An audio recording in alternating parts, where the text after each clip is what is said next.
Hey guys, what going? So I'm gonna make some French toast today. As you can see, I just added a cup and a half of milk.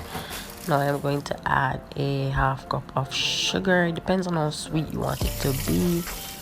That's just what I'm doing right here. Then I'm going to add some salt. So quick, you know, I didn't measure it. I just added some salt.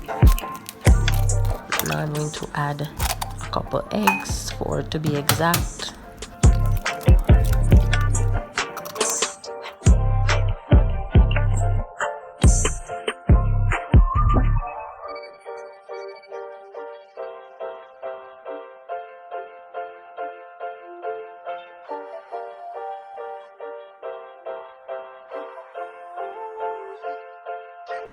Now I'm adding a teaspoon of cinnamon. You can add nutmeg if you wish, vanilla, any kind of spice you like. It's just cinnamon for me, and I'm gonna whisk that, whisk it, whisk it, whisk it. Make sure everything is combined.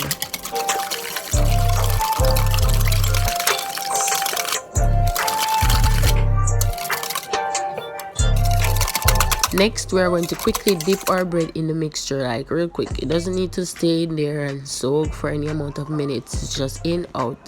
Then we're going to transfer it to a pan that has been heated on medium heat. And then we're going to time the bread for about, say, 10 Mississippi, depending on how dark you like it. And then we're going to flip it, and voila, we're ready. French toast really doesn't take that long, so if you have the batter already made from the day before, you just dip your bread in, out, and enjoy.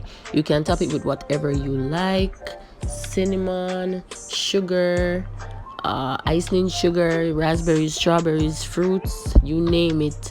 As I say in all my videos, go crazy. Until next time, enjoy.